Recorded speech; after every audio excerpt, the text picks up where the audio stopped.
My name is Matthew Ellman. I'm the Professional Learning and Development Manager here at Cambridge. And I'll be your host for today's session with Gabriel Diaz Maggioli. He needs no introduction really, but I'm going to introduce him anyway. Gabriel holds a doctorate and a master's in education from the University of Bath. He's currently the academic advisor in the Institute of Education at ORT University in Uruguay. He's a frequent presenter at local and international conferences, and he's presented for Cambridge on many occasions. He's been fortunate to share his research and ideas with colleagues in the Americas, Europe, the Middle East, and Asia. And if you didn't know, he's also the president of IATEFL, which is well known as registered UK charity and professional association for teachers of English. And he's the first Latin American to hold that position. So congratulations, Gabriel.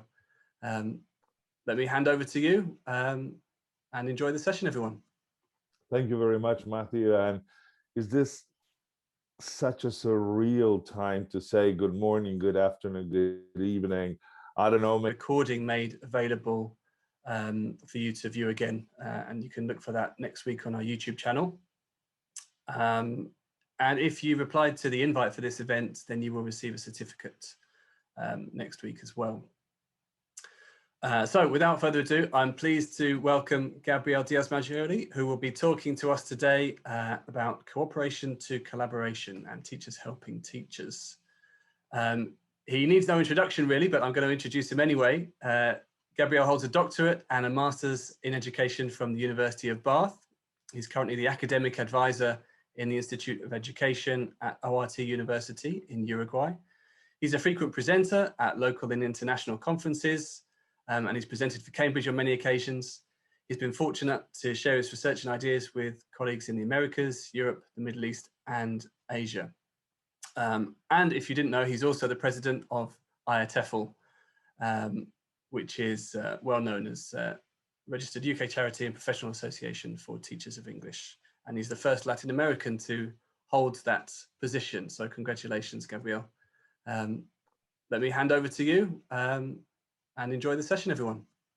Thank you very much, Matthew. And is this such a surreal time to say good morning, good afternoon, good evening? I don't know, maybe I'm talking to you from the past even. I am on Wednesday, some of you may actually be on Thursday, or maybe the past in terms of maybe some of you are on Tuesday. So weird times, and oops, so sorry.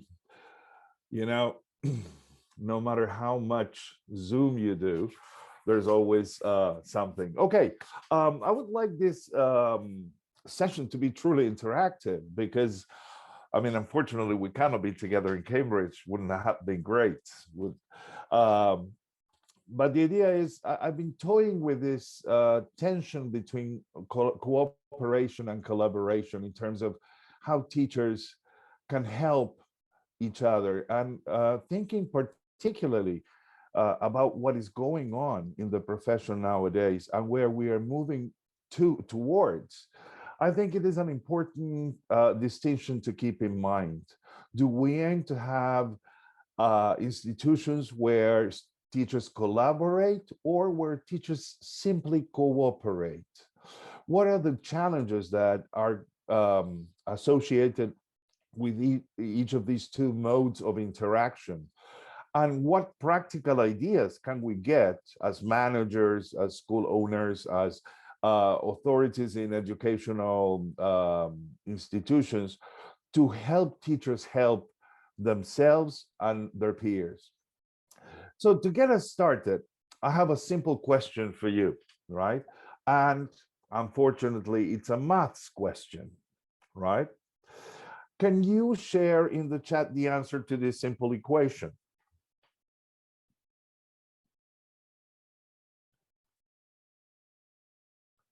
What's the answer?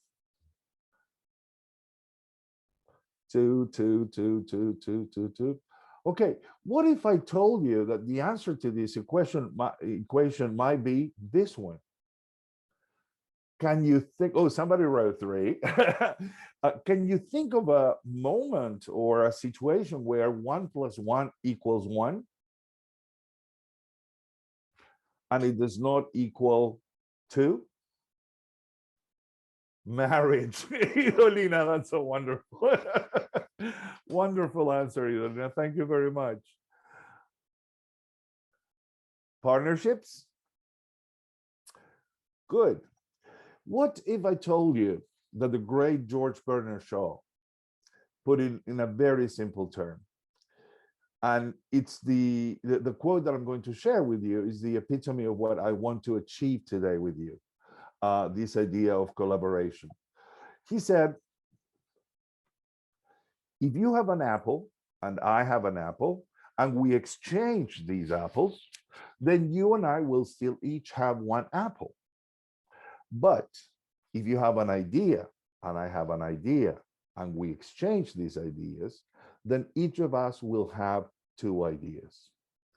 So I want you to remember this quote as we move through the presentation, through the workshop, because this is intended to be a workshop. And also to keep thinking about how this idea of sharing ideas or practices can help us in our day-to-day endeavors. And to have a real experience of this, I want to share with you a little cartoon from Dilbert. We all talk about fostering cooperation and collaboration in our institutions. But the truth of the matter is that many times our institutions, because they are made up of people and people are extremely diverse, may suffer from some dysfunction, like the case of this Dilbert cartoon. And I'm not going to read it. I hope you can read it yourselves. But the truth is, where do we go in promoting a collaborative culture in our institutions? When we have competing agendas, when we have competition, which is a fact in life, particularly in these times, and where so many times teachers rely on their own particular situation and knowledge to be able to progress. Fortunately, there are ways in which we can counteract this pervasive isolationist culture. And why do I bring this to bear? Because for many years, we have talked about education, about being one of the institutions, the social institutions, which is hardest to change. There are three institutions which are very hard to change, which are the church, the army, and education. And guess what? The church and the army have changed, but education unfortunately hasn't. I think we have a wonderful opportunity today, given the world pandemic, to actually effect a positive change to what we can achieve as a services profession. We are in the service of making people's lives better. So we're going to start with a little breakout room activity. And I want to thank Matt, who's going to help me manage the breakout rooms. But first of all, let me give you the instructions. And I want to be very clear about these instructions. I'm going to be extremely tough on you following the instructions. We're going to work in breakout rooms, as I said. And the aim of this activity is that you cooperatively work together to create a story. How are we going to do it? Well, we'll work in the breakout rooms in groups of 4. The first thing I want you to do when you enter the breakout room is to give yourselves a number, 1 to 4, and make sure that every person has a different number, okay? The way we're going to do it is the person who chose number 1 will contribute a subject or a character to the story. The person who chose number 2 will contribute a verb or an action word. The third person will contribute an object, that is number 3, and an object, the result of an action, okay? And the person who chose number 4 will contribute a connector that propels the story forward. When we go back to number 1 can continue talking about the first subject. Number 2 will continue adding actions. Number 3 will continue adding ideas connected to the action word. And for this, you are going to go on until you have a story or the skeleton of a story. How long will you have to work together? 1 minute. 1 minute and 1 minute only. So I'm interested mostly on the process that you're going to go through. And what we are going to do now, Matt, if we could, is send you all to the breakout rooms. You will have how many seconds warning before we close the breakout room, Matt? There's going to be 10 seconds warning. 10 seconds warning. Okay, we're going to go into breakout rooms now, and I would be looking forward to you sharing the process of this activity.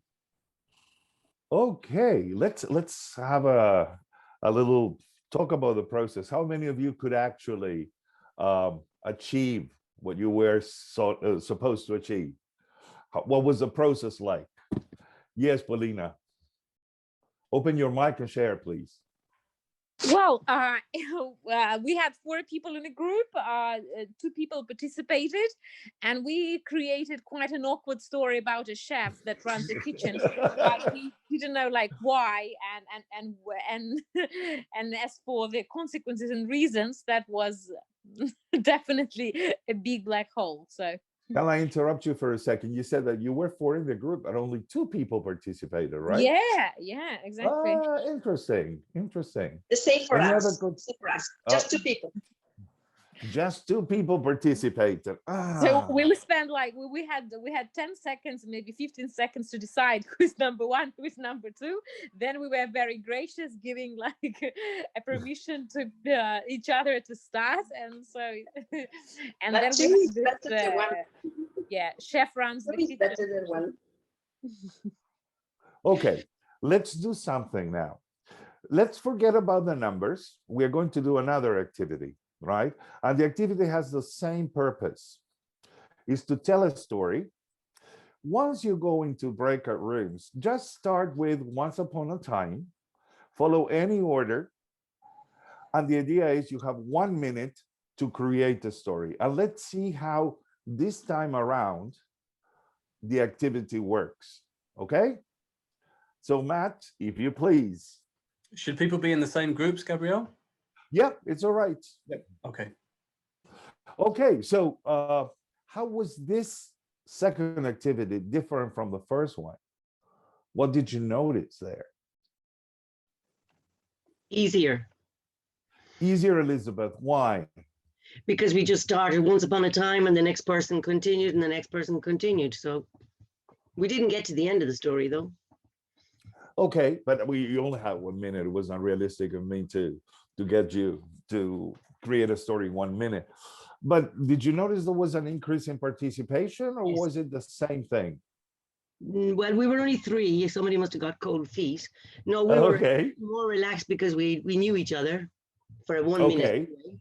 So yeah, we weren't as Wonderful. nervous. Any other opinions? Any other comments?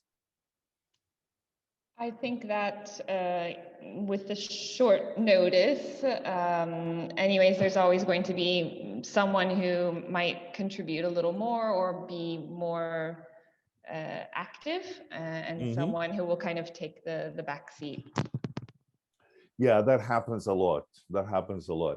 And what do you think was the point of me doing these 2 activities? What do I want to convey? Any ideas? Maybe if we have a role which is less defined, we are more liable to sort of reach out to other people. If we have a defined role, it can be a little bit like a straitjacket sometimes. Yeah, absolutely, Lynn. Yeah, well put. Yes, because I think that no rules interpreting a role can help creativity better than some restrictions. Absolutely, Maria Grazia. Absolutely. Let me share with you my thinking about this tension that I'm talking about between collaboration and cooperation. Cooperation is a structure of interaction oriented towards creating or producing an end product. And the idea of cooperation came from the corporate world, and as many things in education, we adopted it, right? The idea is people work together to achieve something. Now, there's a special kind of thinking that permeates cooperation. And this thinking is very logical, linear. It's coded in sequences of if-then statement. It is progressive because the idea is we achieve one part and then we move on to the other and then we move on to the other. So in that sense, it's linear and progressive. And it requires convergence. Everybody has to focus on one aspect of the process. How do we define success? Success is not necessarily defined by achieving the purpose of the cooperation, but in how much one person contributed to the process. Like, for example, in some of the groups, 2 people did the work and 2 others didn't. This is a fact that cooperative learning theoretician Spencer Kagan refers to as the workhorse. That is what happens in cooperative teams. There is somebody who takes on the responsibility and fulfills that responsibility. So they are the workhorses. And then there are the free riders. I just ride on the work of my colleagues. And it's consensus oriented. You have to get consensus to get the product. And we know how difficult getting consensus is. Now, collaboration, in contrast, is a philosophy of interaction and a personal lifestyle. And basically here, individuals are responsible for their actions, including learning, but they also have to respect the abilities and contributions of their peers. So in collaborative thinking, the kind of thinking we do when we collaborate is radically different. Instead of going to if-then sequences, we wonder, what if? And we keep thinking about what if. It is recursive because we're all the time working our own, sharing our own thinking based on evidence of how we are working towards the product that we have been assigned to do. It's evolving, it's diverging, and it is mediational. Why? Because when I contribute something and you contribute something, we put that to the scrutiny of the community, and we both learn from that interaction. And this learning is mediated by that interaction. And it is more autonomy oriented. So in terms of team processes, we can establish a difference between cooperative teams where the work is spread out, where there is little input on my part of the process from other team members. And at the last minute, we throw together the project, which is an easy way to form groups. A fact that Andy Hargraves, the great educational theoretician, referred to as contrived collaboration. He says schools are not collaborative institutions. So we need to somehow, from management, force that kind of collaboration. How do we do it? We set up ad hoc groups in charge of a project. What happens there, the groups are easy to form, but the result is not as effective. Whereas in collaborative teams, the team shares the workload with input from everybody. It is true that it can be difficult to form teams, and there are team members who will fall through the cracks and not contribute, but the ones who actually take on the collaboration, they will be committed. And then, if successful, is very beneficial because the final project will flow and because everybody will be learning, right? And this learning is not learning that you can get from books or from hiring consultants. It's learning that stems from your own community, and it enriches it. What are the benefits of a collaborative culture in contrast with a cooperative culture? It's been shown to reduce teacher attrition. So imagine how much your institution invests in hiring and retaining talent, and how frequently teachers move away, particularly at this time in history, where there's so much at stake and where language learning and teaching institutions are suffering a lot, keeping your talent is a key indicator of success for your institution. It's been shown to improve students' learning. When there is a collaborative atmosphere, there's more knowledge circulating around how students learn in our institution and what they learn. It decreases teacher stress and burnout. And we've seen a few pockets of expertise over this 16 to 18 months of pandemic, where collaborative teams have been set up ad hoc for teachers to support one another.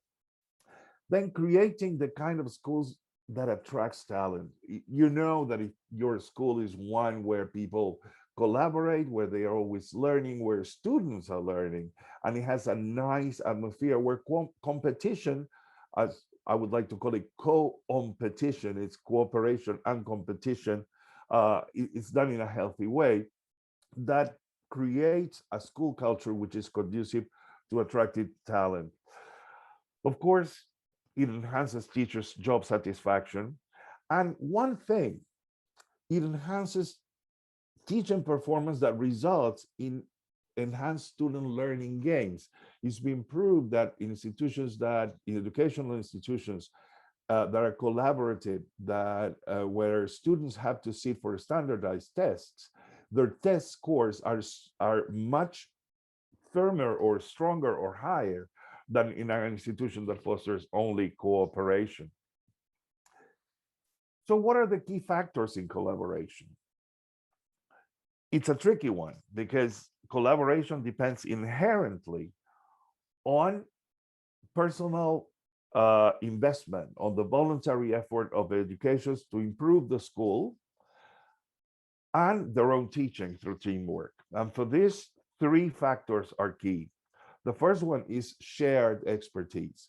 The expertise that one team a member brings to the institution has to be shared.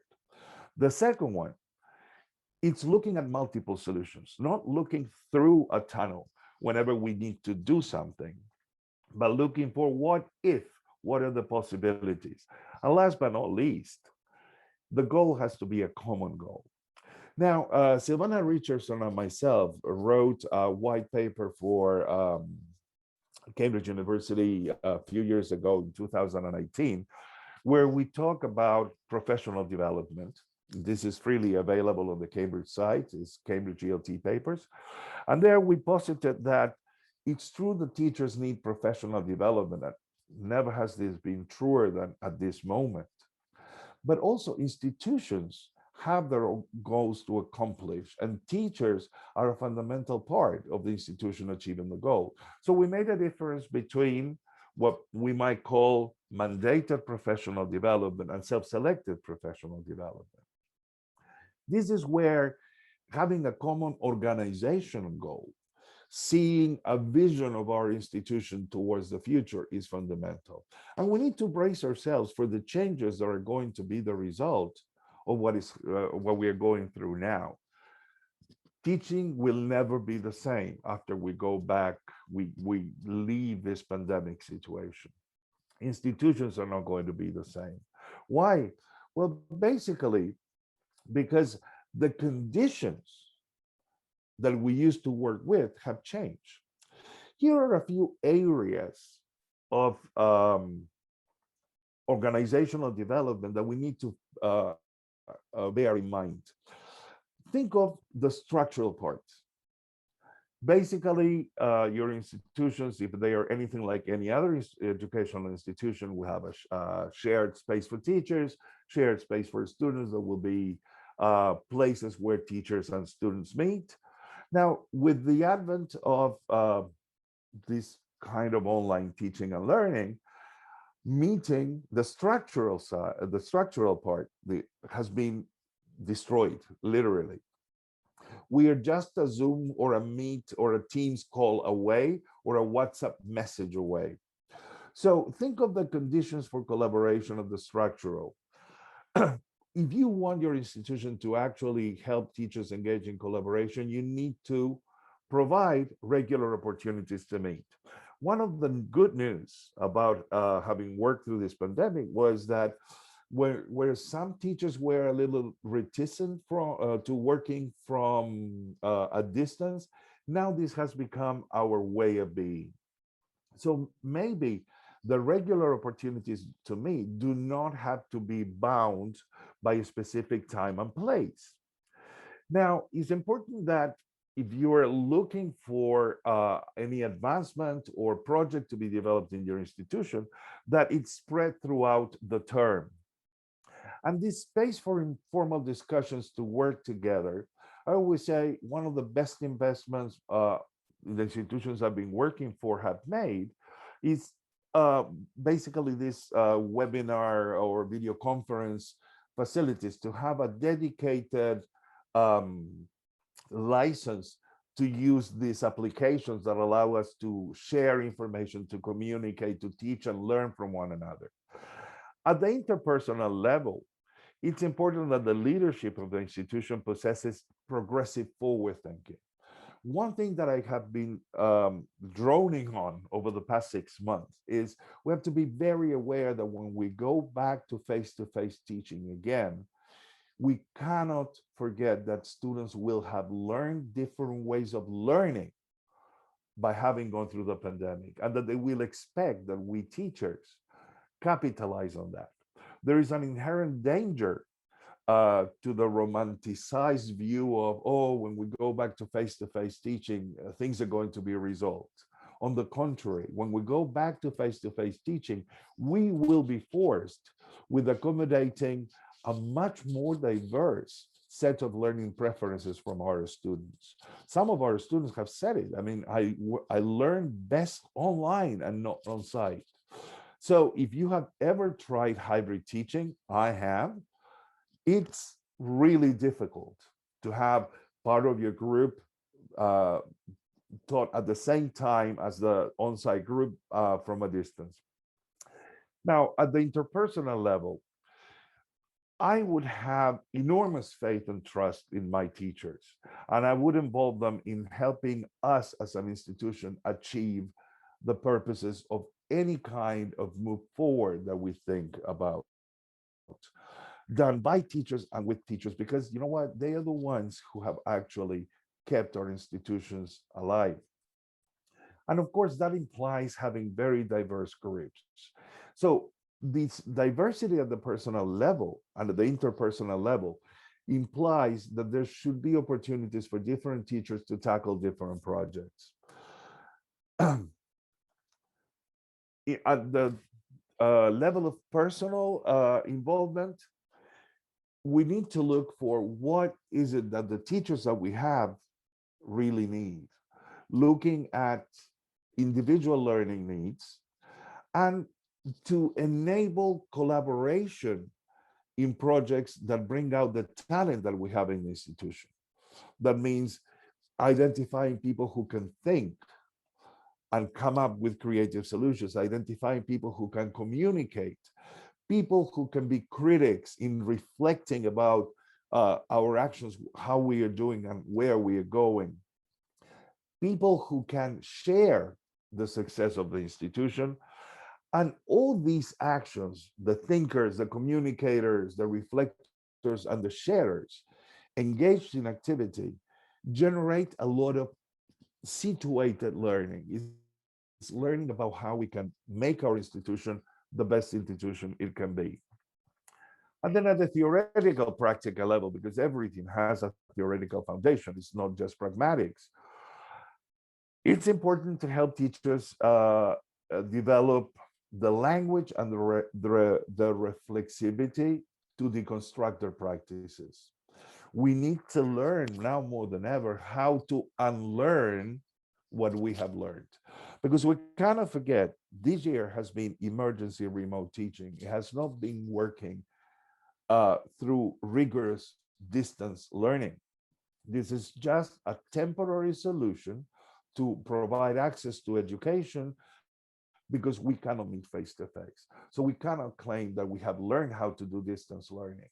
I'm sure many institutions are going to be required to continue with hybrid models or a virtual, 100% virtual learning environments from now on. Then, if that is the case, we need to create a team who learns how to do rigorous online distance education. And the other thing is we need to engage our faculty and develop a dialogue in our institutions in which we talk about teaching as a social activity. You know, the teachers around the world, and if your case is anything, or if your context, better said, is anything like mine, teachers are not valued. However, whatever impact education has had over this past 18 months, it has been due to teachers. So teaching is a social activity in that it brings together different backgrounds, different knowledge, and different needs to bear. And when we have a world-class, top-notch, forward-thinking institution, we are making a significant contribution to society, and that is what really gives us the clout to continue operating. So before we finish, I want to make an invitation to collaborative action. And what I have done is I have looked at tried and tested activities, actions that can very readily be put to use in different institutions. And I have divided them into 4 big areas. So I'm going to share them with you. And then I hope to have a few minutes left so that we can engage in questions and answers. As you can see, there are 4 pictures there, a picture that includes dialogue, another one that includes relationships, another one that includes knowing, and another one that includes craftsmanship. And what I'm going to share is 4 collaborative areas where you could make an impact in your institution. Some of you may have an institution where it's easy to engage teachers in talking about, just talking about. Those are collaborative conversations. About what? Well, the new students' needs, how the students' lives and work have changed due to the pandemic, and what new needs are coming, are becoming relevant to them. Also, the curriculum, the kind of courses we have been running for so long, or for some time, how it has changed. And as a consequence, how has instruction changed? Have there been good best practices that we can share? What were the struggles teachers faced, and what successes did those teachers accomplish by being creative or working together? And also, let's leave a space for teachers to talk about what matters to them in this context of very high stakes, highly visible teaching actions. So you can start small, just engaging teachers in collaborative conversations with questions like, how have our students' needs changed? Do you see any patterns in how students' lives have been affected by this pandemic? This is a low stakes, high yield kind of activity that allows you to open up the field to discussions that may later on result in more collaborative practices. Like, for example, coaching. Collaborative coaching. Now, collaborative coaching does not mean that one teacher supervises another. Collaborative coaching means that the local expertise is shared and augmented. For example, one strategy that I find very useful is what I call mirror coaching, where I go see somebody's class and I write down everything that I see without making any kind of judgment, just noting down what the teacher did, what the students did, what I heard, what I saw, and never including what I think. And I give that to my colleague whose class I've observed. And if that colleague wants, they can come back to me and we can create a collaborative conversation. Now, what happens in mirror coaching, and I encourage you all to try it, is that because I'm not being judgmental, I'm giving the teacher an alternative view of their teaching. You may be thinking, well, how about you just record the class and then the teacher watches it? Well, if the teacher does that, they will always watch it from their own perspective. Now, when you are, believe me, amazing things happen. Things that you think you're doing as a teacher, but the observer feels differently. So what areas of peer coaching? Planning lessons together, delivering lessons together, designing units, the use of supplementary materials. We have a lot of technology nowadays, and teachers are all the time trying new apps. But you know, the app of today is the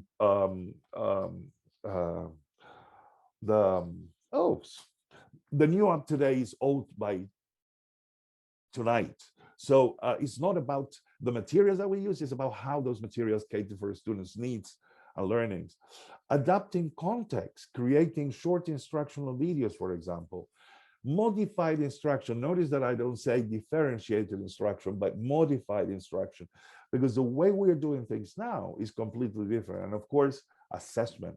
Assessment is a challenge for everybody online nowadays. Another area is after exploring the conversations, engaging in collaborative coaching, looking at how we can align this new collaborative curriculum that we will need to develop by creating language and content learning outcomes which are responsive to students' and learners' needs.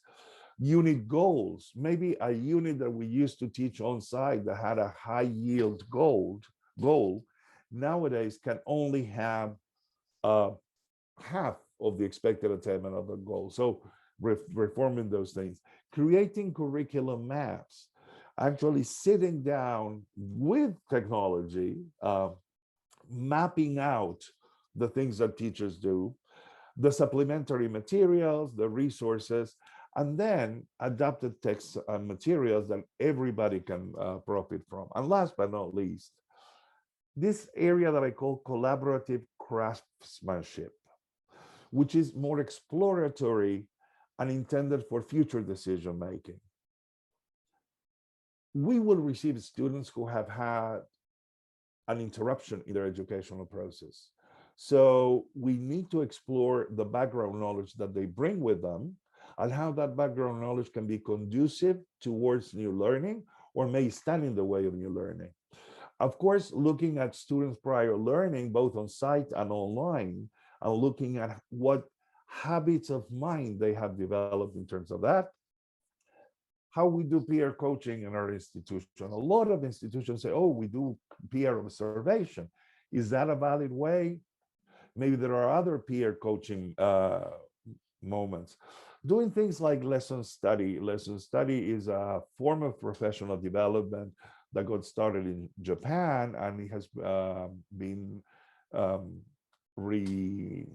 researched as very effective.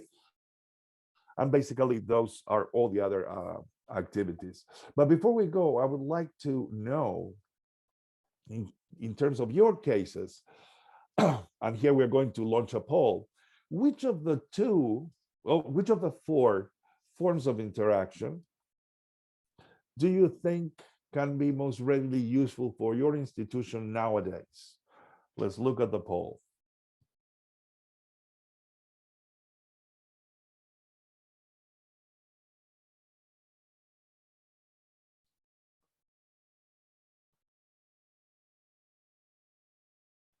Here we go. Well done.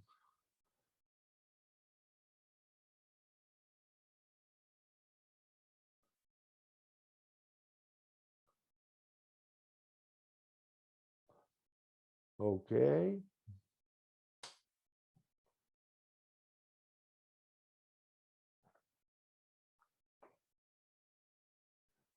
Good.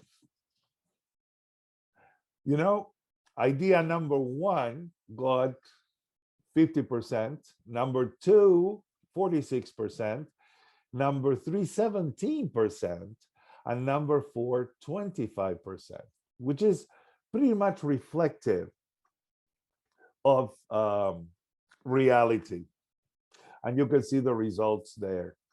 So I want to encourage you to start some of these conversations with your faculty, with your teachers, because to conclude, and let's share this Charles Darwin quote, that it is in the long history of humankind and animal kind too, that those who learn to collaborate and improvise most effectively have prevailed.